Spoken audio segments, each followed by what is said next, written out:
Hey everybody, it's Jay, and it's time to talk about your flare.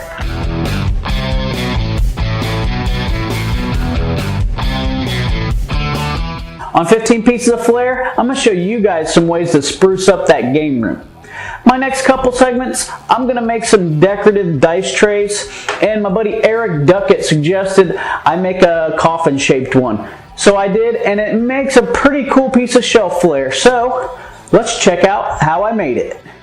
For this project, you're going to need a 1x2 piece of wood about 30 inches long, a tape measure, a 1/8 inch thick piece of plywood, a permanent marker, wood glue, a quick action clamp, a handful of 1 1/4 inch screws, black spray paint, a skeleton stencil cut on my Cricut vinyl cutter, polyurethane, and a brush. Also, we'll need a miter saw, a jigsaw with wood blade, an electric driver with a Phillips bit, a 5/64 drill bit, safety glasses, and not pictured are going to be a hammer and some small nails. Now there's a scientific way to determine the perfect angles and everything to make this sort of thing, using a protractor or something like that. But I like to make things interesting, and I just start cutting wood until everything is close to fitting. So I'm just going to tell you the cuts I ended up making. Now when I tell you a specific angle that you're going to want to cut, you just take your miter saw and make the adjustments to it to that specific angle. The first piece is 3 7/16 inches long, and both sides are cut to 33-degree angles.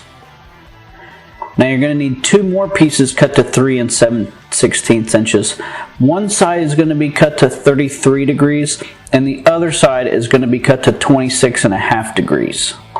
Next, you're going to need 2 more pieces cut to 6 3/8 inches long. One side on each piece is going to be cut to 10 degrees, and the other side is going to be cut to 35 degrees. And the last piece is going to be cut to 3 1/16 inch long, and both sides of that is going to be cut to 40 degrees. Once you've got all those cut, you take your plywood and along 2 edges of it, start to align the pieces of your coffin, then carefully trace around the outside edge with the permanent marker. After putting on your safety glasses, cut out the coffin using the jigsaw. Take your pieces for the walls of the tray and attach each one to the base. To do this, apply a bead of wood glue to a piece, then use the clamp to hold them tightly together. I used the small drill bit to drill 2 pilot holes to prevent the wood from splitting when I put the screws in.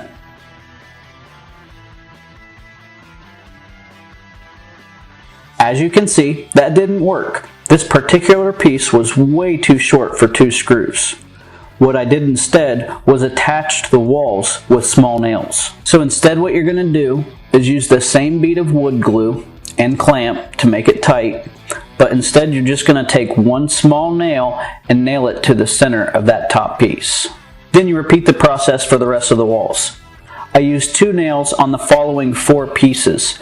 Always double check when clamping the wall down that it's aligned correctly.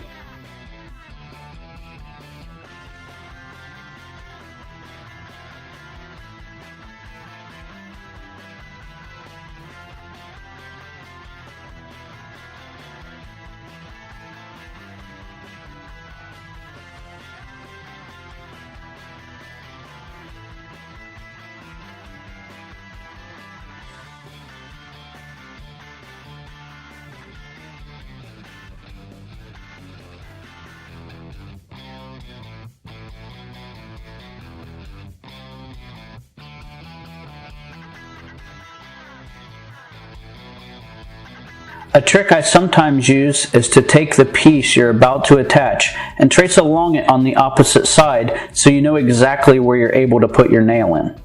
And then again on that bottom piece, I only used 1 nail again because it's so short. The wood glue actually holds that stuff pretty well together, so even with 1 nail it shouldn't rotate and you should be okay. Once all the walls are attached, I apply a bead of wood glue along all of the interior joints. Then I take my finger and smooth out all of the excess. This step will help when you go to apply the polyurethane. It will also dry clear and get painted over, so it doesn't have to look perfectly neat. Go ahead and paint the bottom side and exterior walls black in a well-ventilated area and let that dry completely. Once totally dry, you can flip it over and spray the rest.